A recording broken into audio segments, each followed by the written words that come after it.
Good morning बच्चों। जैसे कि हमने एंडोक्राइन ग्लैंड चैप्टर का बहुत से पार्ट कवर कर लिया है, आज उसी चैप्टर का अगला टॉपिक पढ़ाएंगे पैराथायराइड ग्लैंड्स कि पैराथायराइड ग्लैंड क्या है और इसका क्या रोल है हमारे शरीर में और ये कहाँ पाए जाते हैं।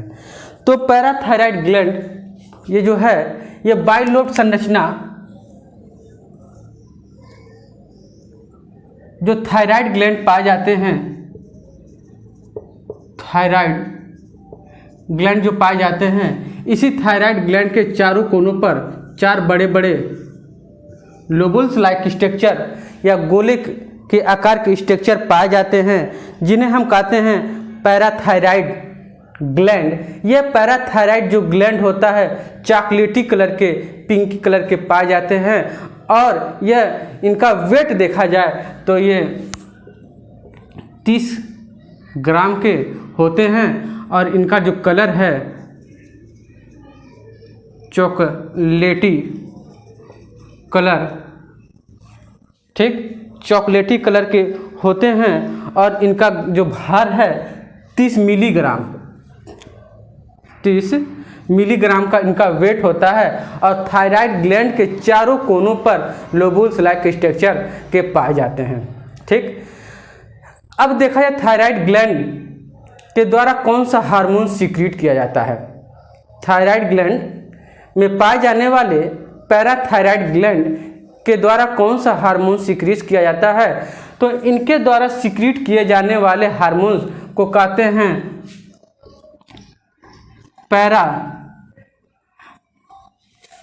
पैराथायराइड ग्लैंड के द्वारा सीक्रेट किए जाने वाले हार्मोन्स को पैराथार्मोन्स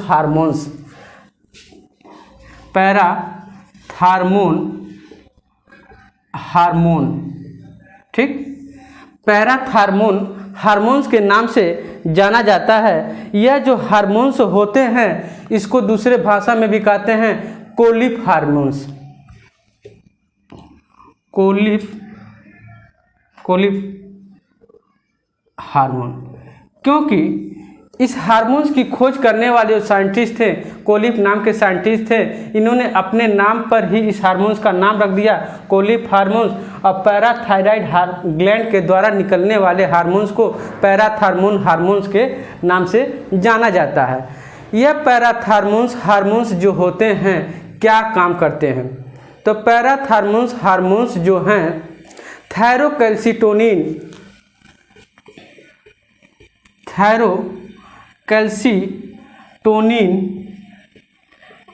हार्मोन के साथ मिलकर के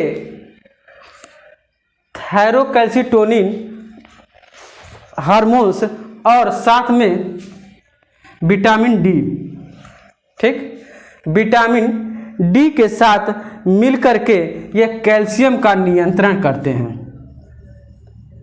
कैल्शियम का क्या करते हैं? नियंत्रण करते हैं। कहने का मतलब था कि पैराथायराइड ग्लैंड के द्वारा पैराथार्मोन्स हार्मोन्स का सीक्रेशन किया जाता है। पैराथार्मोन्स हार्मोन्स की खोज करने वाले वैज्ञानिक का नाम कोलिफ था। इसी कोलिफ के नाम के आधार पर इसको हम कहते हैं कोलिफ हार्मोन्स के नाम से भी जाना जाता है, क्योंकि कोलिफ वैज्ञानिक जो थे अपने नाम पर इस हार्मोन्स का नाम दे दिए थे। पैराथार्मोन्स हार्मोन्स जो होता है रिस्पांसिबल होता है थायरोकैल्सिटोनिन नाम का हार्मोन्स प्लस विटामिन डी के साथ मिलकर के कैल्शियम का नियंत्रण करते हैं। अर्थात शरीर में कैल्शियम की अधिकता न होने पाए, कैल्शियम की कमी न होने पाए, इस पर क्या करेंगे? नियंत्रण करने का कार्य करते हैं, जो कि हमारे शरीर के लिए अति आवश्यक है। अब जैसे कि है कि अगर कैल्शियम की मात्रा शरीर में बढ़ जाए या कैल्शियम की मात्रा कम हो जाए तो क्या होगा, ठीक। तो आते हैं हाइपोसिक्रेशन और हाइपर सिक्रेशन देख लिया जाए पैराथायराइड ग्लैंड के द्वारा। हाइपर सिक्रेशन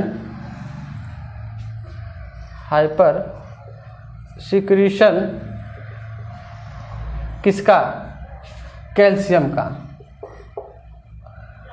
अर्थात कैल्शियम की अधिकता, ठीक है। कैल्शियम की अधिकता हो जाने पर शरीर में क्या प्रभाव पड़ेगा इसके बारे में। अगर कैल्शियम की मात्रा शरीर में बढ़ जाती है तो किडनी में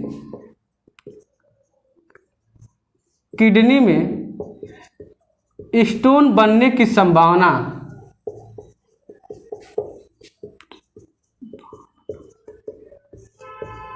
बढ़ जाती है, ठीक है। किडनी में स्टोन बनने की संभावना बढ़ जाती है और साथ ही साथ हड्डी कैल्शियम के कारण अत्यधिक मजबूत हो जाते हैं। बोन जो है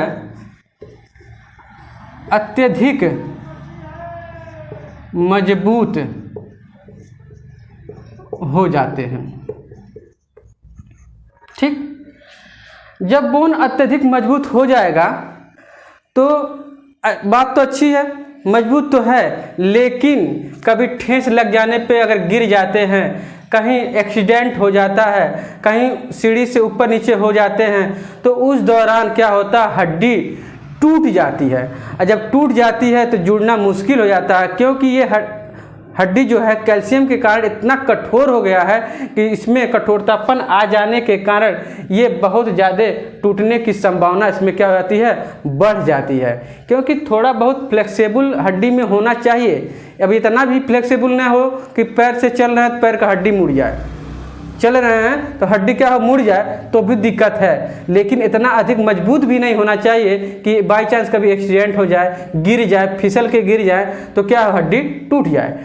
तो इसके नुकसान यही है कि अगर कैल्शियम की अधिकता हो जाता है तो किडनी में स्टोन बनने की संभावना बढ़ जाती है और साथ ही साथ हड्डी मजबूत हो जाती है, जिसके कारण टूटने की संभावना बढ़ जाती है, ठीक। दूसरा है कि अगर हाइपोसिक्रीशन देख लिया जाए, इसका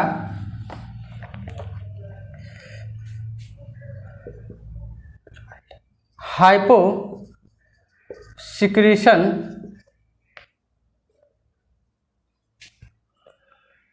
देख लिया जाए किसका, कैल्शियम का, अर्थात यहाँ कमी हो जा रही है। कैल्शियम की कमी हो जाने पर क्या होगा, अगर कैल्शियम की शरीर में कमी हो रही है तो हड्डी का विकास या उनका जो डेवलपमेंट है वो नहीं हो पाता है। दांत कैल्शियम फास्फोरस के बने होते हैं, मजबूतपन नहीं आ पाता है, हड्डी में मजबूतपन नहीं आ पाता है, अर्थात मजबूती नहीं आती है। जैसे ये हड्डी है तो हड्डी में कैल्शियम के कारण, कैल्शियम प्लस फास्फोरस से मिलकर क्या ये हड्डी बना हुआ है।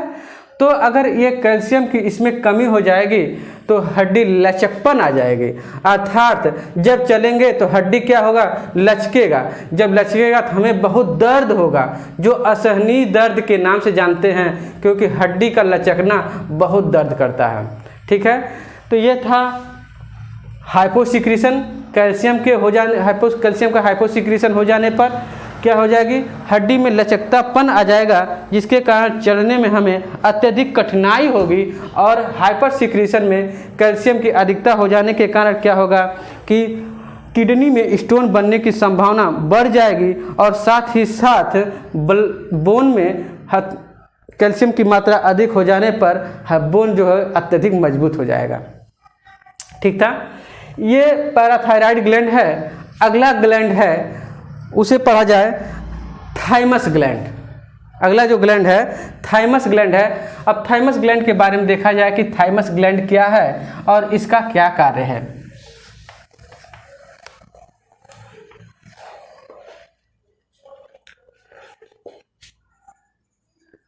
थाइमस ग्लैंड, ठीक। देखिए थाइमस ग्लैंड भी बाइलोब स्ट्रक्चर, ठीक, ये भी उसी तरह बाइलोब स्ट्रक्चर के पाए जाते हैं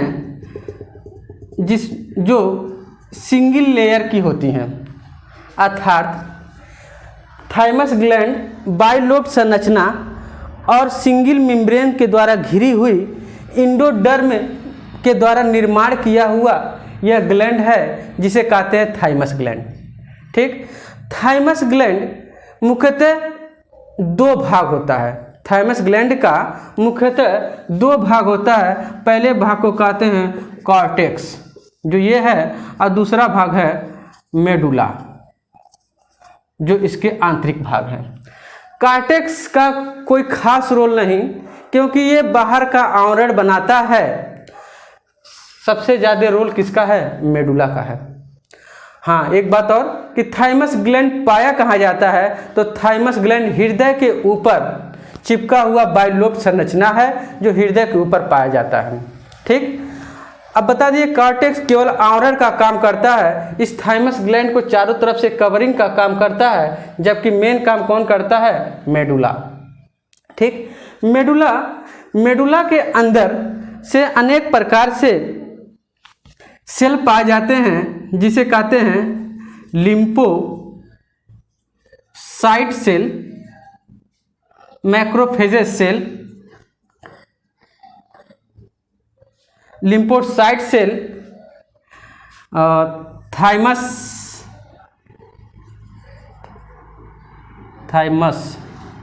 सेल, मैक्रोफेजेस सेल,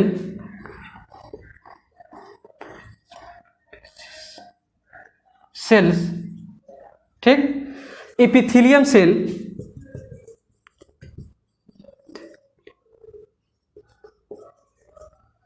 पाए जाते हैं। मेडुला के अंदर ये सभी प्रकार के सेल पाए जाते हैं, जो इनका क्या काम है? इनका यही काम है, जब माँ के गर्भ में बच्चे पलते हैं तो उस समय बच्चे को प्रतिरोधक क्षमता माँ से प्राप्त हो जाता है। उस समय प्रतिरोधक क्षमता बच्चों को माँ से प्राप्त हो जाता है, लेकिन जब बच्चा बर्थ कर लेता है, पैदा हो जाता है, तो उस दौरान बच्चे को प्रतिरोधक क्षमता हमें इस थाइमस सेल के द्वारा निकाले जाने वाले हार्मोन्स, जिसका नाम है थाइमिक एसिड या थाइमसिन, थाइमिक एसिड या थायमिसिन नाम का हार्मोन सिक्रीट होता है। यह हार्मोन्स रिस्पांसिबल होते हैं प्रतिरोधक क्षमता उत्पन्न करने के लिए। अर्थात जब बच्चे पैदा हो जाते हैं तो पैदा हो जाने के बाद इन बच्चों में प्रतिरोधक क्षमता इस थाइमस सेल के द्वारा, WBC के द्वारा उत्पन्न हो जाता है, जो इन्वायरमेंट में बीमारियों से लड़ने का ताकत देता है। अर्थात बच्चों के अंदर बीमारी न हो, उससे ये सब क्या करते हैं? लड़ने की बच्चों को ताकत देते हैं और इनकी प्रतिरोधक क्षमता को बढ़ाने का काम करते हैं। ये था हमारा थाइमस ग्लैंड। अब आता है अगला ग्लैंड कि हम थाइमस ग्लैंड के बाद कौन सा ग्लैंड पढ़ेंगे। तो अगला ग्लैंड हमारा है, बहुत छोटा ग्लैंड है, जिसका नाम है पीनियल बॉडी या पीनियल ग्लैंड। ये सब छोटे छोटे ग्लैंड हैं जो एग्जाम में बहुत कम पूछे जाते हैं। सबसे ज़्यादा इम्पॉर्टेंट था थायराइड ग्लैंड। पूछा जाता है कि सबसे बड़ी इंडोक्राइन ग्लैंड कौन सी है, तो सबसे बड़ी इंडोक्राइन ग्लैंड थायराइड ग्लैंड ही है। पूछा जाता है सबसे छोटी ग्लैंड कौन सी है, तो सबसे छोटी ग्लैंड पिट्यूटरी ग्लैंड है। और पूछा जाता है सबसे बड़ी दूसरी ग्लैंड कौन सी है, तो सबसे बड़ी दूसरी ग्लैंड जो है एड्रीनल ग्लैंड है, जो हम पढ़ाएंगे इस पीनियल ग्लैंड के बाद। ठीक, पीनियल ग्लैंड या इसी कहते हैं पीनियल बॉडी। ठीक है, पीनियल ग्लैंड या पीनियल बॉडी ये अगला ग्लैंड है। ठीक है, पैराथायराइड ग्लैंड के बाद इस ग्लैंड को पढ़ा रहे हैं। हमने बताया था कि पिट्यूटरी ग्लैंड के दो लोब पाए जाते हैं, interior lobe, posterior lobe. Interior lobe से बताए थे कि हमने कि इंटीरियर लोब से 11 तरह के हार्मोन सीक्रेट किए जाते हैं, पोस्टीरियर लोब से 2 तरह के हार्मोन सीक्रेट किए जाते हैं। उस 11 में 7 हार्मोन्स का डिटेल अध्ययन करा दिए थे। अब इंडोक्राइन ग्लैंड का कुल कितने ग्लैंड थे? पहला पिट्यूटरी ग्लैंड, दूसरा पढ़ा है thyroid gland, parathyroid gland, thymus gland, ठीक है। अब पढ़ा रहे हैं पीनियल ग्लैंड। पीनियल ग्लैंड जो पाए जाते हैं हमारे सर पे या माथे पर पाए जाने वाला एक ग्लैंड है, बहुत छोटा सा ग्लैंड है जिसका सिर्फ एक ही काम है और उसके बारे में अध्ययन किया जाए। उसके बाद अगला बड़ा ग्लैंड है एड्रीनल ग्लैंड, जो इस पीनियल ग्लैंड के बाद पढ़ाएंगे, ठीक। देखिए पीनियल ग्लैंड, तो पीनियल ग्लैंड जो होते हैं मेलोटिनिन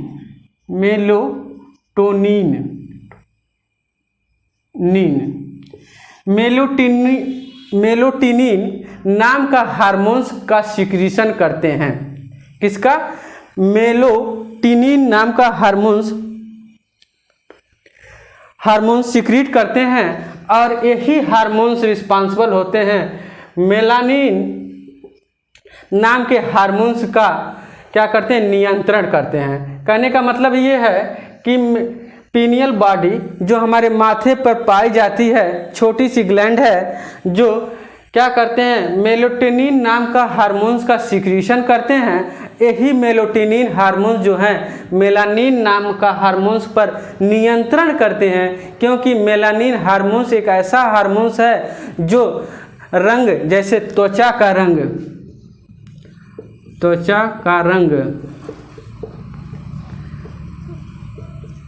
आँखों का रंग, आँखों की पुतली का रंग,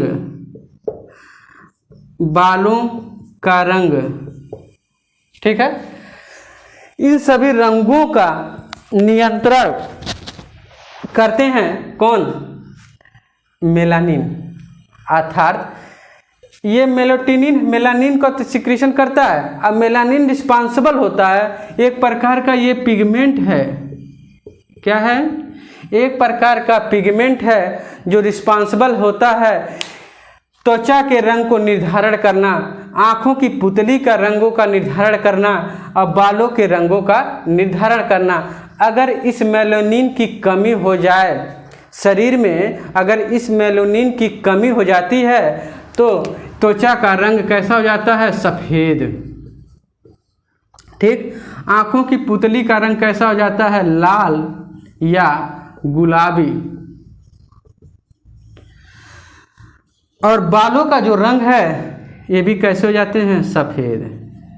अब यहाँ क्वेश्चन आता है कि इसकी कमी हो जाने पे त्वचा सफ़ेद हो गया, बाल तो सफ़ेद हो गया, आँख क्यों नहीं सफ़ेद हुआ?